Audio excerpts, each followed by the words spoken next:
এই শোনো না গো, আমাদের পুতুল ডায়েরি চ্যানেলটি সাবস্ক্রাইব করে পাশে থাকা বেল আইকনটি বাজিয়ে দিও প্লিজ। আর গল্পটি ভালো লাগলে অবশ্যই লাইক কমেন্ট করে শেয়ার করে দিও। ধন্যবাদ।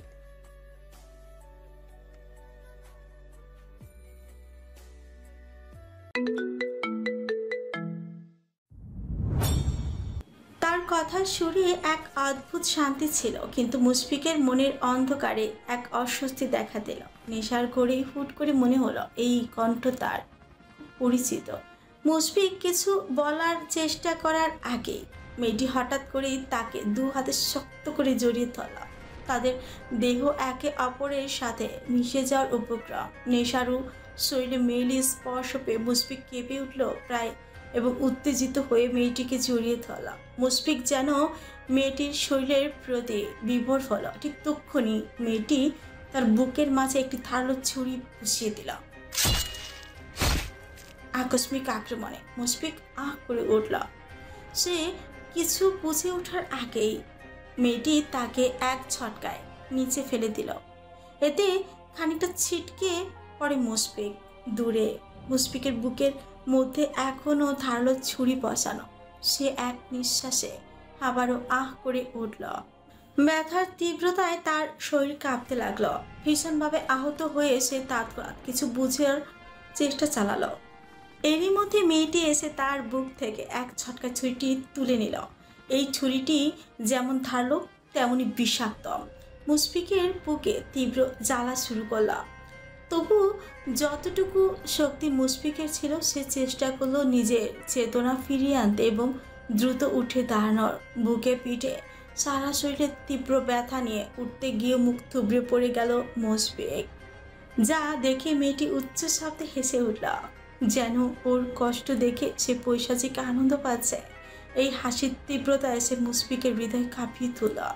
সে বুঝতে পারলো তার সঙ্গে ভয়ঙ্কর কিছু ঘটতে চলেছে। মুশফিক ভয়ার্ত মুখে ফাঁকা ঠোক গিল কয়েকবার, এরপর কাঁপা কাঁপা গলায় জানতে চাইল, কে কে তুমি? আমার কাছে কি চাও? এতে মেয়েটির হাসির শব্দ আরো তীব্র হলো। চারপাশে অন্ধকারে মেয়েটির সুরময় হাসি তাকে আরো বিভ্রান্ত করছিল। তন্মধ্যে নিস্তব্ধ পরিবেশে দমকা এক হাওয়া এসে মেয়েটির এতক্ষণের মুখের পর্দাটা সরিয়ে দিল। মুশফিকের মনে হলো ফিনফিনে অন্ধকারের মধ্যে হঠাৎ করে একটি পরিচিত ভয়ঙ্কর চরিত্র যেন অন্ধকার থেকে বেরিয়ে এলো। তার চোখগুলো ভয়ঙ্কর লাল আর মুখের অবয়ব এক অমিতিক ক্রোধে বিকৃত। তবুও এই মুখটা মুশফিকের খুব পরিচিত মনে হলো। ছেলেটা বিচলিত কণ্ঠে বলে উঠল, পরশ, পরশ, তো তুমি এখানে? মেয়েটি হাতে থাকা ধারালো ছুরিটি ঘোরাতে লাগলো এবং এক পৈশাচিক হাসি দিয়ে বলল, তাহলে এতক্ষণে তুই আমায় চিনতে পেরেছিস? মুশফিকের গা শিরশির করে উঠল। এই মুহূর্তে পরশ আবারও ধন্যীর মতো কাজ করে জিজ্ঞেস করল, মেয়েদের সঙ্গে রোম্যান্স করার এত শখ তোর, তাই না? আজ আমি তোকে রোম্যান্স করার ভয়ঙ্কর উপায় শেখাবো। এতদিনের সহজ সরল বোকা পরশের এই ভয়ঙ্কর রূপ দেখে মুশফিকের হৃৎপিণ্ড যেন মুহূর্তে থেমে গেল। তার শরীর থেকে অস্বাভাবিক মাত্রায় ঘাম ছুটল। সে বুঝতে পারল এই ভয়ঙ্কর ঘোষণার পর তার জন্য পালানোর কোনো সুযোগ নেই। পরশের হাতের ছুরিটি লণ্ঠনের ফিকফিকে আলোতে চিকচিক করছিল, আর তার হাসির মধ্যে এক অদ্ভুত নির্মমতা ছিল। মুশফিক দ্রুত মাথা ঠান্ডা রাখার কৌশল অবলম্বন করার চেষ্টা করলো। সে পুরনো দিনের ন্যায় পরশ মেয়েটার মন ভোলানোর টেকনিক খুঁজল। সংকল্পবদ্ধ কণ্ঠে বলল, পরশ, তুমি আমাকে ভুল বুঝছো। প্লিজ পরশ, তুমি আমাকে মেরো না প্লিজ। আমি তোমাকে এখনো ভীষণ ভালোবাসি। আমি জানি তুমি আমার বাচ্চার মা হতে চলেছ। আমি তোমার বর, তোমার অনাগত সন্তানের বাবা। আমি কখনোই এইভাবে তোমাকে আঘাত করতে চাইনি। আমি পরিস্থিতির শিকার পরশ। চলো একটু শান্ত হও, আমাদের কথা বলা উচিত। ওর কথা শুনে পরশের গা খিনখিন করে উঠল যেন। সে উত্তেজিত হয়ে চিৎকার করে বলল, এই তোরা দাঁড়া, কোথায় আছিস? এই শুয়োরের বাচ্চাটাকে এক্ষুনি বেঁধে ফেল। আমি নিজে হাতে ওকে টুকরো টুকরো করে ফেলবো। এরপর আমি আমার পাপের হিসাব চুকিয়ে নিব। মুশফিকের চোখেও ভয় ও হতাশার এক মিশ্রণ দেখা গেল। সে উঠে দাঁড়ানোর চেষ্টা করলো, তার শরীরে সর্বশক্তি দিয়ে পালানোর চেষ্টা করলো। কাঁপতে কাঁপতে কিছু বলতে চাইলো, কিন্তু ভাষা তার মুখে আটকে গেল। এরই মধ্যে কিছু মুখোশধারী লোক এসে তাকে ধরে ফেলল এবং শক্ত দড়ি দিয়ে হাত পা বেঁধেও ফেলল। কাপড় দিয়ে মুখের ভাষা আটকে দিল। মুশফিকের অক্ষমতা এবং পরিস্থিতির কঠিনতা তাকে একেবারেই নিঃশ্বসিত করে দিল। মুখোশধারী লোকগুলো তাকে দাঁড় করা অবস্থা থেকে ধাক্কা দিয়ে ফেলে দিল। মুহূর্তেই একরাশ হিংস্রতা নিয়ে তার দিকে এগিয়ে আসলো পরশ। ওর হাতের ছুরিটি দিয়ে দ্রুত তার দিকে এগিয়ে আসছিল। মুশফিকের মস্তিষ্কের সমস্ত প্রান্তে একটি চিন্তায় ঘুরছিল, বাঁচার জন্য তাকে এখনই কিছু করতে হবে। সে প্রাণপণে চিৎকার করছে, আকুতি মিনতি করছে, কিন্তু তার সেই চিৎকার কেউ শুনছে না। তার সেই পরশ বোকা শোকা মেয়েটা এতটা ভয়ঙ্কর রূপে তার কাছে ফিরে এলো যে মুশফিক ভয় প্যান্ট নষ্ট করে ফেলল। এরই মধ্যে পরশ তার বুক বরাবর লাথি বসালো, রামদাত দিয়ে পুনরায় মাথায় আঘাত করল। যে হাত দিয়ে মেয়েটা এককালে মুশফিক নামক এই ছেলেটাকে ভালোবাসার স্নিগ্ধ পরশ দিত, সেই হাতেই আজ সে বেদম আঘাত করছে মানুষটাকে। এতে তার হাতটা আজ মোটেও কাঁপছে না। মুশফিক আকুতি ভরা অসহায় চোখে তার দিকেই তাকিয়ে আছে। জলজল করছে তার চোখ। তার এই চোখের ভাষা যেন বলে দিচ্ছে, পরশ আমাকে ছেড়ে দাও, আমি বাঁচতে চাই, আমি বাঁচতে চাই। পরশ যেন অবলীলা এ ভাষা করে ফেলল। সে একবার একটু দম নিল, এরপর বজ্র কণ্ঠে শুধালো, কি করে তোকে ছেড়ে দিই বল? কি করে তোকে আজ বাঁচাই? তুই কি আমাকে একটুও ছাড় দিয়েছিস? ছেড়েছিস? আর আমি তো অবুঝের মতো মন প্রাণ উজাড় করে তোকে ভালোবেসেছিলাম। তোকে ভালোবাসার ক্ষেত্রে আমি একটুও কার্পণ্য করিনি, কিন্তু তুই আমার সহজ সরল মনটাকে নিয়ে দিনের পর দিন খেলেছিস। আমার বিশ্বাস ভেঙেছিস। প্রতিনিয়ত তুই আমাকে ঠকিয়েছিস। আমার ভাইয়ের নাম করে প্রতিশোধ নিতে এসে তুই আমার সর্বনাশ করেছিস। বিয়ে খেলা খেলেছিস, আমাকে নিজের ইচ্ছে মতো ভোগ করেছিস। এরপর তুই আমার বাচ্চাটাকে অবধি অস্বীকার করলি, আমাকে চরিত্রহীনার উপাধি দিলি, হয়রানি করলি আমার পুরো পরিবারকে। পরশ পুনরায় দম নিল, এরপর অধৈর্য হয়ে মুশফিকের গলায় পাড়া দিয়ে পড়ল, তুই এতটাই নিকৃষ্ট ছিলিস যে আমার অগোচরে আমাদের ঘনিষ্ঠ মুহূর্তের ভিডিও করেছিস। ক্ষমতার লোভে তুই আমার ভাইটাকে হুমকি দিয়েছিস, ভয় দেখিয়েছিস পার্লামেন্ট ছাড়তে। তুই তো অমানুষ, তুই একটা কুকুর। তোর চরিত্র কুকুরের থেকেও নিকৃষ্ট। আরে তোর তো মরে যাওয়া উচিত। তোর মতো নিকৃষ্ট প্রাণী এই সুন্দর পৃথিবীতে বাঁচার অধিকার রাখে না। তুই পাপ, তুই পচা আবর্জনা। তোর মতো আবর্জনায় এই শহরে থাকলে রাতারাতি দুর্গন্ধ ছড়িয়ে পৃথিবী দূষিত হবে। তাই তোর মতো আবর্জনাকে আমি নিজে হাতে পরিষ্কার করব। এই কাজটা দেশের হয়ে নিজ হাতে আমি করব। তুই কেবল নারীর ভালোবাসা দেখেছিস, কিন্তু হিংস্রতাও দেখিসনি। আজ এক্ষুনি দেখবি এই পরশ চৌধুরী কতটা হিংস্র। পরশ উচ্চস্বরে হাসল। তার হাসির মধ্যে লুকিয়েছিল অদ্ভুত এক আনন্দ। সে একইভাবে হাসতে হাসতে আচমকা নিচু হয়ে ঝুঁকে ছুরি দিয়ে মুশফিকের ডান চোখে আঘাত করল। মুহূর্তেই ক্ষত থেকে এক ফিনকি রক্ত এসে ছিটকে পড়ল মেয়েটার চোখে মুখে। এতে যেন মেয়েটা অদ্ভুত এক শক্তি পেল নিজের ভেতর। সে আরো হিংস্র হয়ে উঠল। এক পাশে দাঁড়ানো মুখোশধারী লোকগুলোকে বলল, এই তোমরা এই জানোয়ারটাকে দ্রুত একটা গাছের সঙ্গে বেঁধে ফেলো, যেন নড়াচড়াও করতে না পারে। লোকগুলো তাড়াতাড়ি করে নিজেদের কাজ সেরে ফেলল। মুশফিক থরথর করে কাঁপছে। এতে পরশ অস্বাভাবিকভাবে হাসতে লাগলো। হাসতে হাসতে বলে উঠল, তুই এই চোখ দিয়ে লালসার দৃষ্টিতে আমায় দেখেছিস, অসংখ্য মা বোনের শরীর গিলেছিস, তাই না? আজ তোর কুৎসিত চোখ আমি উপড়ে ফেলবো, যাতে তুই আর এমন দৃষ্টিতে কোনো মেয়েকে দেখতে না পাস। বলেই ছুরি দিয়ে ঘুরিয়ে ঘুরিয়ে জীবন্ত মুশফিকের একটা চোখ তুলে ফেলল পরশ। এরপর ওর হাতের কাছে এগিয়ে গিয়ে বলা, তুই এই নোংরা হাত দিয়ে আমায় ছুঁয়েছিস তাই না? তোর এই হাত দুটো আমি দেহ থেকে আজ আলাদা করে দিলাম, যাতে তুই আর নোংরাভাবে কোনো মেয়েকে ছুঁতে না পারিস। বলে রামদা দিয়ে কুপিয়ে কুপিয়ে মুহূর্তেই যেন মুশফিকের বাঁধনওয়ালা হাত দুটো দেহ থেকে আলাদা করে দিল পরশ। ছেলেটা গলা কাটা মুরগির মতো ছটফট করতে করতে অজ্ঞান হয়ে পড়ল। এতটুকু তো ক্ষান্ত হয়নি পরশ মেয়েটা, সে আরো ভয়ঙ্কর থেকে ভয়ঙ্কর হয়ে উঠল। ক্ষুধার্ত বাঘিনীর ন্যায় ঝাঁপিয়ে পড়ল মুশফিকের উপর। পা দুটো হাঁটু বরাবর আলাদা করে দিল, ওর মুখের বাঁধনটা এক ঝটকায় খুলে ফেলল। মুখটা হা করিয়ে এক টানে জিহ্বা কেটে ফেলল। এতে রক্ত মাখো মাখো হয়ে গেল তার পুরো শরীরে। চারপাশে তাজা রক্তের স্রোত ভেসে যাচ্ছে। মুশফিক নামক ছেলেটার দেহখানা, হাত পা, শরীরের অঙ্গগুলো চারপাশে ছড়িয়ে ছিটিয়ে পড়ে আছে। ছেলেটা নিস্তব্ধ, নিশ্চিপ, ভয়ঙ্কর যন্ত্রণা সহ্য করতে করতে বেঁচে আছে কিনা মরে গেছে বোঝার উপায় অন্তর নেই। পরশ মেয়েটার এতেও বিন্দুমাত্র মায়া হলো না। সে উম্মাদের মতো আচরণ করছে আজ, এলো পাথারে আঘাত করছে ছেলেটাকে। এই সরল মেয়েটার হিংস্র রূপ দেখে ঠকঠক করে কাঁপছে পাশে থাকা লোকগুলো। ওরা এদিকে এগিয়ে আসার সাহস করলো না। পরশ পুনরায় যখন ছুরি দিয়ে মুশফিকের বুকে আঘাত করার জন্য উদ্যত হলো, ঠিক সেই সময় আড়াল থেকে তার দিকে এগিয়ে আসলো সানাম চৌধুরী। তার পেছন পেছন সাইমান, নয়ন, আশিক, সৈকত। সানাম চৌধুরী এসে বোনকে দ্রুত থামিয়ে দিল এবং শীতল কণ্ঠে বলা, থাম পরশ, প্লিজ রিল্যাক্স। পরশ উম্মাদের মতো নিজেকে ছাড়াতে ছাড়াতে বলা, আমায় ছাড়ো, আমায় ছেড়ে দাও ভাই, আমাকে ছেড়ে দাও।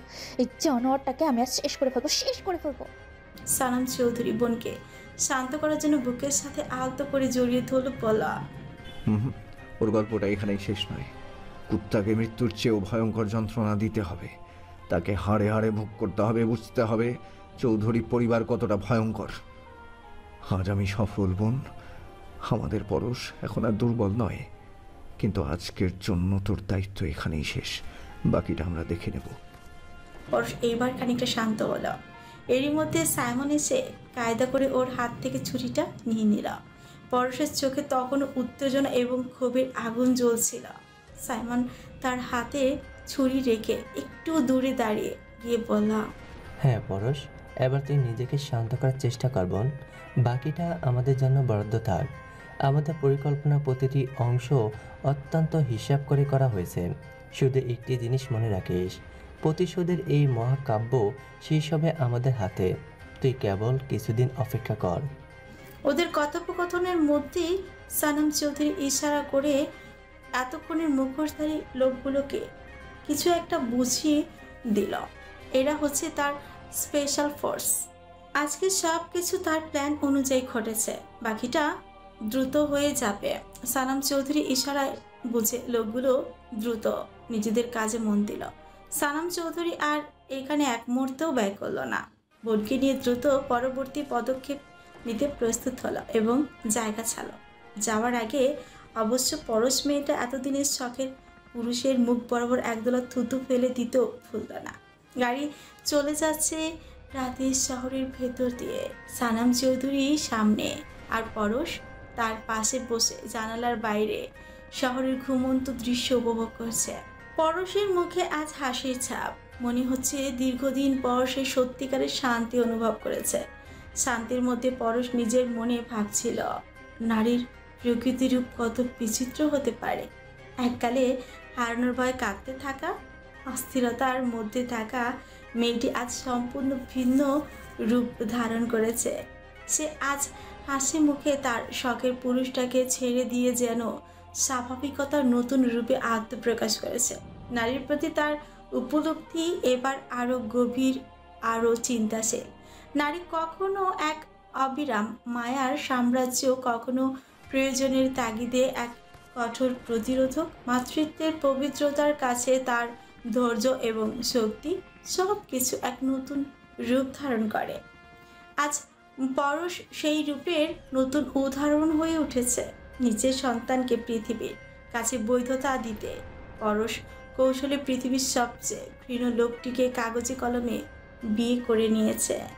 এভাবে তার অনাগত সন্তানকে কোনো দিনও অবৈধ সন্তান হিসেবে কেউ অভিহিত করতে পারবে না। পরশের এই সিদ্ধান্তের মাধ্যমে তিনি শুধুমাত্র তার সন্তানের ভবিষ্যৎকে সুরক্ষিত করেছেন, বরং নিজেও মাতৃত্বের পবিত্র দায়িত্ব পূরণে এক নতুন শক্তি ও দৃঢ়তার পরিচয় দিয়েছে। এমন এক সিদ্ধান্তে পরশ প্রমাণ করল নারীর অসীম ক্ষমতা ও গভীর চিন্তা ভাবনার ক্ষমতা। একদিকে এই বিয়ে তার সন্তানের সামাজিক মর্যাদা নিশ্চিত করবে, অন্যদিকে এটি তাকে মাতৃত্বের নতুন রূপে পরিচিত করবে, যেখানে প্রতিটি পদক্ষেপই গুরুত্বপূর্ণ, কিন্তু সে একাই হবে তার সন্তানের মা বাবা। প্রতিটি নারী তার পরিস্থিতি এবং প্রয়োজন অনুসারে নিজেকে নতুন নতুন রূপে প্রকাশ করে। পরশের মনে এই বিষয়গুলো নিয়ে চিন্তা ভাবনা চলতেই থাকে। সানাম চৌধুরী গাড়ি চালিয়ে যাচ্ছে শহরের রাতের গভীরতার মধ্য দিয়ে, যেন একটি নতুন অধ্যায় সূচনা। রাত্রির দ্বীপ্রহর। এয়ারপোর্টে বিষণ্ণ মুখে দাঁড়িয়ে আছে চৌধুরী পরিবার। পরশকে বিদায় দিতে তারা এসেছে, প্রত্যেকেই ছদ্মবেশে, মুখে মাস্ক পরা। বোঝাই যাচ্ছে ওরা সবাই খুব সাবধানতার সঙ্গে সাধারণভাবে এখানে এসেছে, যাতে কেউ কিচ্ছুটি টের না পায়। যদিও আশেপাশে সবাই নিজেদের প্রিয়জনকে নিয়ে ব্যস্ত, তবুও তারা লোক সমাগম থেকে কিছুটা দূরে অবস্থান করছে। ওদের সামনে দাঁড়িয়ে আছে পরশ, হাতে ট্রলি ব্যাগ, তার মুখে হাসি লেগে আছে। দেশ ছাড়ার জন্য আজ যেন তার বিশেষ আনন্দ। তার পাশে দাঁড়িয়ে আছে নার্স মেয়েটি রূপালী। পরশের সাথে যাবার জন্য রূপালী এখানে। সানাম চৌধুরী তাকে কিছু একটা বোঝাচ্ছে। রূপালী শুধু পরশের দেখাশোনার জন্য যাচ্ছেন না, তার পড়াশোনার জন্য একটি পরিকল্পনা আগে থেকেই রয়েছে। তো রাতের গভীরে পরশ ও রূপালী তাদের নতুন ফ্লাইটে পৌঁছাবে। সানাম চৌধুরী আগে সমস্ত ব্যবস্থা করে রেখেছেন। ভিসা এবং ফ্লাইট নিয়ে ওদের কোনো সমস্যা হয়নি। এমনকি আজ রাতের শেষ বিমানটাও মধ্যরাতে। এই সময়ের নির্বাচন কি কাকতালীয় নাকি এর পেছনে অন্য কোনো কারণ রয়েছে? বিমানবন্দরের কর্মকর্তারা বলছেন আবহাওয়া খারাপ হওয়ায় ফ্লাইটের সময় পিছিয়ে গেছে, কিন্তু এই কারণের পেছনে অন্য কোনো উদ্দেশ্য ছিল কি? যদি থেকেও থাকে, এর কারণ কি? এই যে পরশ ও রূপালী আমেরিকা যাচ্ছেন, তাদের হাতে স্টুডেন্ট ভিসা, এমনকি এটাও একটি পরিচিত কাকপক্ষীয় টের পেল না। ভাগ্যিস পরশের ভিসা আগে থেকেই প্রস্তুত ছিল। এই ঝামেলা না হলেও সে আমেরিকা পড়াশোনা করার জন্য একবার যেত। এরই মধ্যে গেট এজেন্ট এয়ারপোর্টের পিএ সিস্টেমের মাধ্যমে যাত্রীদের উদ্দেশ্যে ঘোষণা করলেন, অ্যাটেনশন, ফ্লাইট 1, 2, 3, 4-এর বোর্ডিং শুরু হয়েছে। অনুগ্রহ করে আপনারা বোর্ডিং পাস এবং আইডি প্রস্তুত রাখুন। পরশ নড়ে চড়ে উঠল, নিজের জরুরি কাগজগুলো আরেকবার বুঝে নিল। কিছুক্ষণের মধ্যেই এই মধ্যরাতকে উপেক্ষা করে পরশ মাতৃভূমি ত্যাগ করবে এবং নতুন জীবনের দিগন্তের দিকে পা বাড়াবে। পরশের মুখে এক অদ্ভুত হাসি, তার চোখে স্বপ্ন এবং উত্তেজনার ঝিলমিল। মেয়েটির মনের মধ্যে একটি নতুন সূর্যের আগমনের কল্পনা ফুটেছে। সে জানে এই রাতের শেষে নতুন জীবনের দিগন্ত খুলে যাবে। কিছুক্ষণ পর বিমানটি রওনা হবে এবং পরশ ও রূপালী তাদের নতুন অধ্যায়ের দিকে এগিয়ে যাবে। রোকসানা চৌধুরী পরশের যাবার প্রস্তুতি দেখে হঠাৎ করে মেয়েটাকে জড়িয়ে ধরে হাউমাউ করে কেঁদে উঠল। অবুঝের মতো বলল, তুই চলে যাচ্ছিস পরশ? আমাদের ছেড়ে চলে যাবি? যাস না মা, থেকে যা না তুই। রায়হান চৌধুরী তাৎক্ষণিক নিজ স্ত্রীকে সতর্ক করল, গভীর কণ্ঠে শোধাল, বাচ্চাদের মতো এসব কি কথা বলছো রোকসানা? এসব বলে বলে তুমি কি মেয়েটাকে দুর্বল করছো? তাই তো, মেয়েটার ভবিষ্যতের জন্য এছাড়া যে কোনো উপায় নেই। রোকসানা চৌধুরী নিজেকে খানিকটা সামনে নিল, পরশের কপালে আদরে চুমু খেল, এরপর ভেজা কণ্ঠে শোধাল, নিজের খেয়াল রাখিস মা, ঠিক মতন খাওয়া দাওয়া করিস, শরীরের যত্ন নিস। পরশ মুচকি হেসে বলল, তুমি চিন্তা করো না ছোট মা, আমি ঠিক নিজেকে সামলে নিব, তুমি এত কেঁদো না তো। পরশ ছোট মাকে রেখে এগিয়ে গেল বাবার কাছে। কোনো কথাবার্তা ছাড়ে বাবাকে জড়িয়ে ধরল মেয়েটা। খানিকক্ষণ মাথা রাখলো বাবার প্রশান্ত বুকে। সালাম চৌধুরী অবলীলায় মেয়েকে আগলে নিল বুকে। লোকটার মুখে এক ধরনের কষ্ট ও উদ্বেগের ছাপে স্পষ্ট, চোখ দুটো টলমল করছে। আদরের ছোট মেয়ে দূরের এক দেশে চলে যাচ্ছে। হুটহাট চাইলেও তাকে আর দেখা যাবে না, ছোঁয়া যাবে না। আহারি, বাবার বুকটা ফেটে যাচ্ছে বিষাদে। এরপরেও বহু কষ্টে নিজেকে সামনে রেখেছেন বাবা। পরশ কয়েক মিনিট পর মাথা তুলে তাকালো বাবার দিকে, মৃদু স্বরে বলল, আমি তো চলে যাচ্ছি বাবা, তুমি নিজের খেয়াল রেখো, ঠিকমতো প্রেশারের ওষুধটা খেও কিন্তু।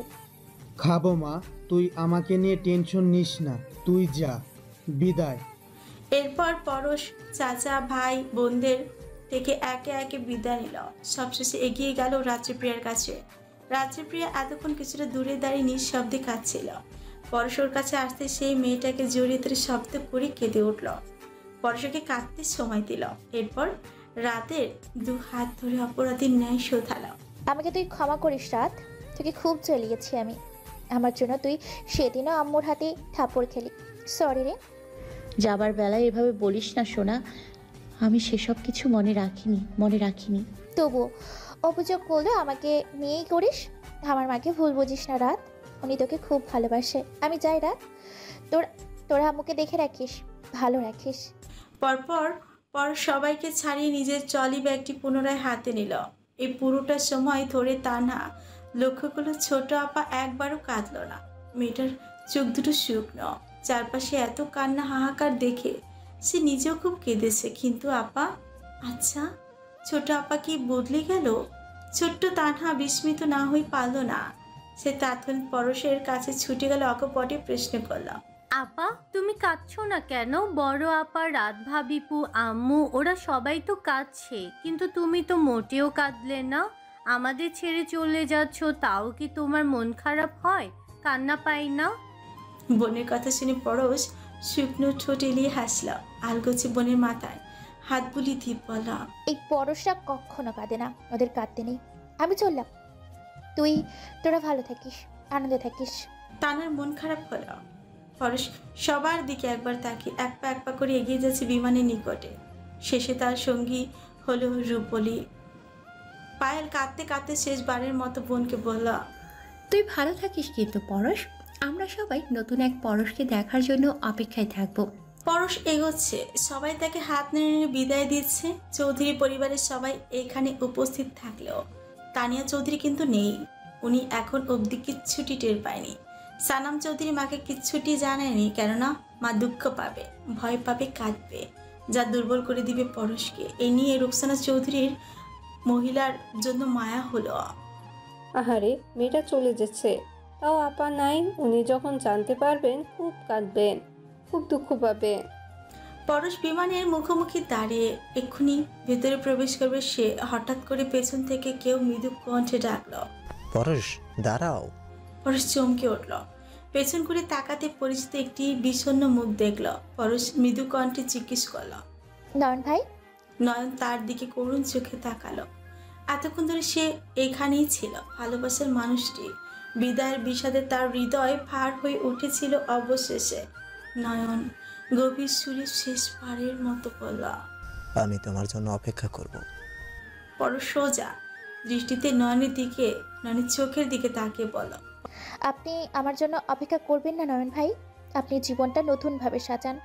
আপনার সুখেই আমার প্রার্থনা। ভালো থাকুন, প্রিয়জনকে ভালো রাখুন। পরশ আর এক মুহূর্ত দাঁড়ালো না, নয়নকে পেছনে ফেলে ভেতরে প্রবেশ করল। পরশ চলে যাওয়ার পরও নয়ন একই জায়গায় ঠায় দাঁড়িয়ে রইল, তার চোখে গভীর বিষাদের ছায়া। পরশের বিদায় তারকে মনে করিয়ে দিচ্ছে তার জীবনের একটি মূল্যবান অংশকে হারিয়ে যাচ্ছে আজ।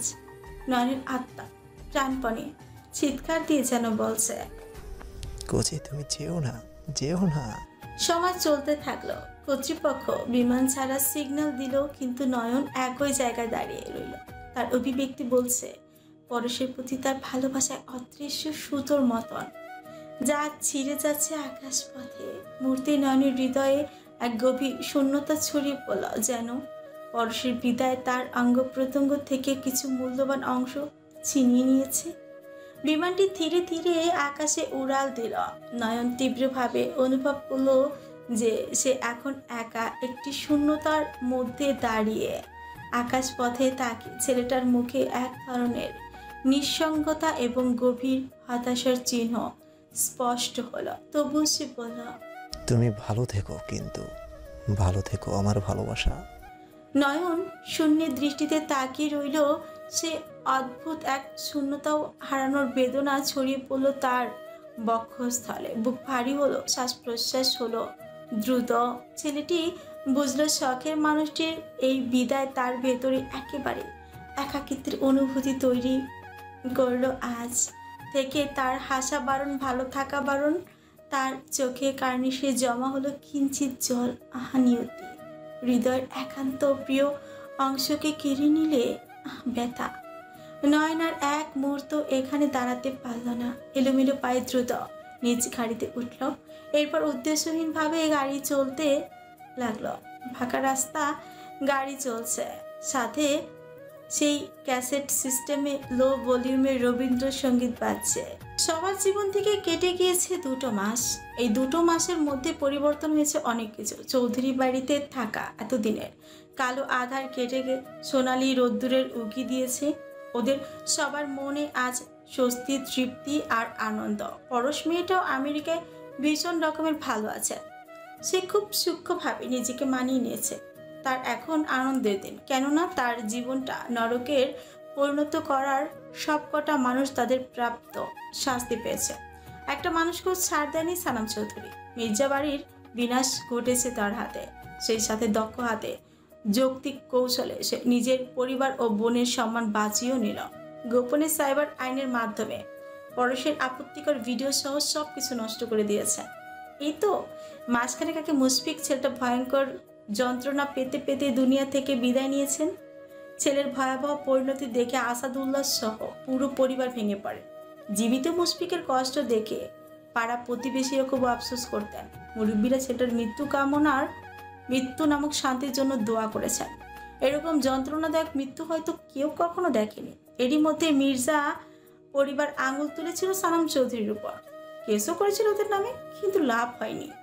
এরকম একটা ভয়াবহ ঘটনা ঘটেছে, কিন্তু কোনো প্রমাণ মেলাতে পারেনি পুলিশ। আসাদুল্লাহ আক্রোশে যখন ঝলমল করে উঠেছিল, ঠিক সেই সময় তার জীবনের ছন্দ পতনের ঘণ্টা বেজে উঠল। আসাদুল্লাহ নামে সরকারের পক্ষ থেকে দেশদ্রোহী সহ নানাবিধ কুকর্মের মামলা হলো। সেই মামলায় ধ্বংস হয়ে গেলেন আসাদুল্লাহ সহ পুরো পরিবার গ্রেফতার হলো। একে একে খোলাসা হলো তার এতদিনের সব কুকর্ম সহ সব রকমের অবৈধ কারবার। সেই সাথে বাজেয়াপ্ত হলো তার সকল সম্পত্তি, বাড়ি গাড়ি। এক ধাক্কায় মুখ তুবড়ে পড়ে গেল মেয়র আসাদুল্লাহ। কিছুদিন যেতে দক্ষ প্রমাণের ভিত্তিতে যাবজ্জীবন জেল হলো। আসাদুল্লাহ ও তার বড় ছেলের অপকর্মের সাথে জড়িত কেউই আইনের হাত থেকে নিস্তার পায়নি। অপরাধীদের পুরো গ্যাংকে বিভিন্ন মেয়াদী শাস্তি দিয়েছেন আদালত। সব হারিয়ে আসাদুল্লাহ মানসিকভাবে ভেঙে পড়েছেন আজকাল। অবশেষে সব হারিয়ে ওদের জায়গা হলো কারাগারের এক কোণায়। বাকি জীবনটা জেলে বসে পচেই মরতে হবে। কায়দা করে সেই রকম ব্যবস্থা করে দিয়েছেন সানাম চৌধুরী ও সাইমান চৌধুরী। ওদের ধ্বংসের সাথে সাথেই আগের মতোই স্বাভাবিক হয়েছে চৌধুরী পরিবার প্রতিটি মানুষ। পরশকে ছাড়া যদিও প্রথম ওদের খারাপ লাগতো, তানিয়া চৌধুরী বেশ কান্নাকাটিও করেছেন। এখন সময়ের সাথে সাথে সেইটুকু স্বাভাবিক হয়েছে। মেয়ের ভবিষ্যতের কথা চিন্তা করে নিজেদের সামনে নিয়েছেন বাবা মা। নতুন দিন, নতুন এক প্রহর ঝলমল করে উঠেছে চৌধুরী পরিবার। বাচ্চারা হাসছে, খেলছে, নিজেদের কাজে মনোযোগী হয়েছে। ওদের পাশাপাশি নিজেদের মতো আনন্দ করছে বাড়ির বড়রাও। এই তো সাইমানের রুমের খাটটা বেশ পুরাতন হয়ে গিয়েছে। রায়হান চৌধুরী সেটা লক্ষ্য করে ছেলের জন্য মার্কেট থেকে আজ বেশ দামি একটা নতুন খাট নিয়ে আসলো। তৎক্ষণাৎ লোক ডেকে পুরাতন খাটটা সরিয়ে নতুন খাটটা রুমে সেট করে দিল। নতুন বিছানাটাও সুন্দর করে ডেকোরেশন করে দিয়েছে। রাতে সাইমান বাসায় আসলো। রুমে নতুন খাট দেখে ছেলেটা কোনো প্রতিক্রিয়া করলো না। যা দেখে রায়হান চৌধুরী নিজ থেকে ছেলেকে জিজ্ঞেস করলো, নতুন খাটটা কেমন হয়েছে সায়ুব? সাইমান উদাস কণ্ঠে বলল, বাবা, রুমে নতুন খাট দিয়েছো তুমি, তাতে আমার কে? আমার তো আর খাটের ওপর বউ নেই। হারামজাদা, তোর বউ নাই সে আমিও জানি। খাটটা কেমন হয়েছে সেটা বল। বিছানাটা দেখছিস? নরম তুলতুলে, খুব আরামদায়ক। বাবার কথা শুনে সাইমন এবার দীর্ঘশ্বাস ছেড়ে বলল, যে ঘরে বউ নাই সেই ঘরে নতুন খাট বাকি আর তুলতলে বিছানা বাকি, এগুলো কি আমার কোনো কাজে কাটবে? বউ সারা সব বৃথা, সব চাই। ছেলের লাগামহীন কথা শুনে রায়হান চৌধুরী পাংশুটে মুখে বলল, আমার ভুল হয়ে গেছে বাপ, এবারের মতো আমায় মাফ করে দে। বাবাকে থামিয়ে দিয়ে সাইমন গম্ভীর কণ্ঠে বলল, রায়হান চৌধুরী, এই ভুলের কোনো মাপ হবে না। ছেলেকে বিয়ে দিয়ে তবেই এই ভুলের প্রায়শ্চিত্ত করতে হবে আপনাকে। আমি বিয়ে করব আব্বু। তুই সিরিয়াস সায়ু? হ্যাঁ। কাউকে পছন্দ করিস? করে। সে মেয়েটার নাম কি? পায়েল। পায়েল নামটা শুনতেই হতবিহ্বল হয়ে পড়লেন রায়হান চৌধুরী। লোকটা আকস্মিক শক্টে স্তব্ধ বাক্যহারা। তার ছেলেটা কোন পায়েলের কথা বলছে? মেয়েটা কোনোভাবে তাদের পায়েল নয়তো? সর্বনাশ! বাবার ভাবভঙ্গি পর্যবেক্ষণ করে বাঁকা হাসল সাইমন চৌধুরী। সে তাৎক্ষণিক বাবার দিকে তাকিয়ে শোধালো, আব্বু তুমি কি একবার তোমার বৌমার ছবি দেখবে? রায়হান চৌধুরী আনমনি বলল, দেখব। যা শুনে তস্র নিজের ফোন বাবার দিকে এগিয়ে দিল সাইমন চৌধুরী। ছেলের ফোনে স্ক্রিনে জল করা হাস্যজল মেয়েটিকে দেখে মুখভঙ্গিমা তাৎক্ষণিক গম্ভীর করে ফেললেন রায়হান চৌধুরী। সে যে ভয়টা পেয়েছিল তাই হলো। পরপর রায়হান চৌধুরী ছেলেকে গুরু গম্ভীর কণ্ঠে শোধালো, এসব কি সাইমন? ভালোবাসি তাই বাবা, আমি বিয়ে করব এই মেয়েটাকে। ভেবে বলছিস সব? অবশ্যই। পায়েল জানে? সেরকমভাবে এখনো কিছু বলা হয়নি বাবা। হঠাৎ করেই উদাস কণ্ঠে জবাব দিল সাইমন। ছেলের ভাবভঙ্গি কিয়ৎক্ষণ বিচক্ষণ চোখে পর্যবেক্ষণ করল রায়হান চৌধুরী। এরপর কিছুক্ষণ চুপ থেকে হঠাৎ করে হতাশ কণ্ঠে বলল, যা করার দ্রুত করিস সাইমন, এখন আর দেরি করা যাবে না। ভাইয়ের মতোই গতি সুবিধাজনক নয়। উনি আড়ালে আবডালে পায়েলের জন্য ছেলে খুঁজছে। সাইমনের বুকটা থপ করে উঠল। সে উত্তেজিত কণ্ঠে শোধালো, তোমার ভাইকে তুমি সামলাও আব্বু। তোমার ভাই বেশি বাড়াবাড়ি করলে কিন্তু আমি তোমার বাতিজিকে কিডন্যাপ করে তুলে নিয়ে বিয়ে করব, এই বলে রাখলাম আমি। এরপর কয়েক ডজন বাচ্চা কাচ্চা হলে তবেই ফিরব। ছেলের কথা শুনে মুখ কুঁচকে ফেল বাবা। উনি প্রিয়জে সন্ধিহান কণ্ঠে বলল, তুই আমায় হুমকি দিচ্ছিস সাইমন? তুমি হুমকি মনে করলে আব্বু ধরে নাও এটা একটা হুমকি। আমি এত কিছু বুঝি না। পায়েলকে আমি বিয়ে করব মানে আমি করব। এবার সিদ্ধান্ত তোমাদের হাতে।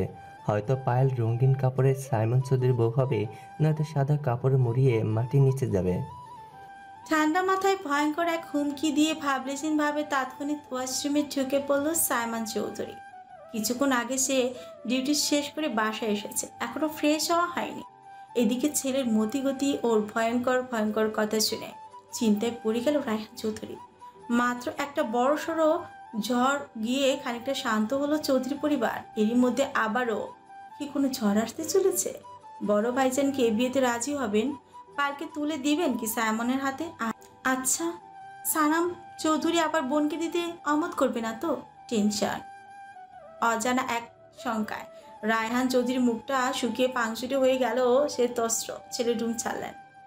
রাত বাড়ছে, চৌধুরী বাড়ির সব কিছু ঠিকঠাক স্বাভাবিক নিয়মেই চলে গেল, কিন্তু অস্বাভাবিক আচরণ করছে রায়হান চৌধুরী। এই রাতে সে কিচ্ছুটি খেলো না, রাতে এক ফোঁটাও ঘুমাতে পারলো না। পরদিন সকালেও নাস্তা একটুখানি খেয়ে বড় ভাইয়ের আগেই অফিস চলে গেল রায়হান চৌধুরী। ভাইয়ের মুখোমুখি হতেও তার আজকাল ভীষণ ভয় লাগে। আর তার ছেলেটা, তার কোনো চিন্তাভাবনা নেই। সে আরামসে দাঁত কেলিয়ে চলেছে। এই নিয়ে ছেলের উপর চরম বিরক্ত রায়হান চৌধুরী। আজ সকাল সকাল কলেজে এসেছে রাত্রিপ্রিয়া। ক্লাসে এসে রাত্রি ভীষণ মন খারাপ হলো। তার এতদিনের পথ চলার সঙ্গী পরশটা নেই। ও ছাড়া এই কলেজে তার কোনো বন্ধুও নেই, সারাক্ষণ বকবক করার সঙ্গী নেই। কলেজে আসলে পরশকে ভীষণ মনে পড়ে ওর। রাত্রিপ্রিয়া ভীষণ একা একা লাগছে। সে আজ কিছুতেই ক্লাসে মন বসাতে পারল না। আজ সব ক্লাস করলেও না, 2টা ক্লাস করে ক্লাসরুম থেকে বিষণ্ণ মনে বের হয়ে আসলো। এমন সময় কলেজের এক দপ্তরি এসে বলল, তুমি ফার্স্ট ইয়ারে রাত্রিপ্রিয়া না? জি। আমি ঠিক চিনেছি তোমায়। হ্যাঁ রাত, তোমার কাছেই যাচ্ছিলাম আমি। তোমাকে নিতে তোমার বাড়ি থেকে কেউ এসেছেন। উনি গেটের কাছে গাড়ি নিয়ে অপেক্ষা করছেন। প্রিন্সিপাল তোমাকে ছুটি দিয়েছে, তুমি চলে যেতে পারো। রাত্রিপ্রিয়া ভাবনে পড়ে গেল, এই অসময়ে তাকে নিতে কে এসেছে। এখন দুপুর 12টা। রাত্রিপ্রিয়ার কলেজ শেষ হয় 3টা থেকে 4টার দিকে। সে ভেবেছিল কিছুক্ষণ কলেজ ক্যান্টিনে বসে সময় কাটাবে, নয়তো লাইব্রেরিতে যাবে। এরই মধ্যে দারোয়ানের থেকে এহেন খবর পেয়ে বিচলিত ভঙ্গিতে বাইরে চলে গেল রাত্রিপ্রিয়া। বাড়ির থেকে কে এলো? আবার কোনো বিপদ হয়নি তো কারো? দোনমনো মন নিয়ে গেটের কাছে আসতেই ওপাশে সাদা রঙের গাড়িটার গ্লাসের ফাঁক দিয়ে হাত বাড়ি এক যুবক ইশারে রাত্রিপ্রিয়াকে হাই জানালো। পরপর হাত দিয়ে ইশারায় কাছে ডাকলো। লোকটার মুখ ঢাকা, তবুও এই মুখটা খুব পরিচিত রাত্রিপ্রিয়ার। মুহূর্তেই ওর এতক্ষণের অস্থিরতা কেটে গিয়ে ভালো লাগায় পরিণত হয়েছে। গাড়িতে থাকা মানুষটা তার খুব আপন, তার নেতা সাহেব। উনি যতই নিজেকে আড়াল করুক, রাতের থেকে কি কখনো আড়াল করতে পারবে নিজেকে? রাত্রিপ্রিয়া ঠিকই তার নেতা সাহেবকে চিনে ফেলবে। এই মানুষটা যে পুরোপুরি মিশে গিয়েছে তার অস্তিত্বের সাথে। সানাম চৌধুরী আজ তাকে নিতে এসেছে, ভাবতে ভালো লাগছে তার। রাত্রিপ্রিয়া তস্ত্র পায় এগিয়ে গেল গাড়ির কাছে, একগাল হেসে মৃদুস্বর বলল, নেতা সাহেব, আপনি কখন আসলেন? এই তো কিছুক্ষণ হলো। গাড়িতে উঠে এসো যান।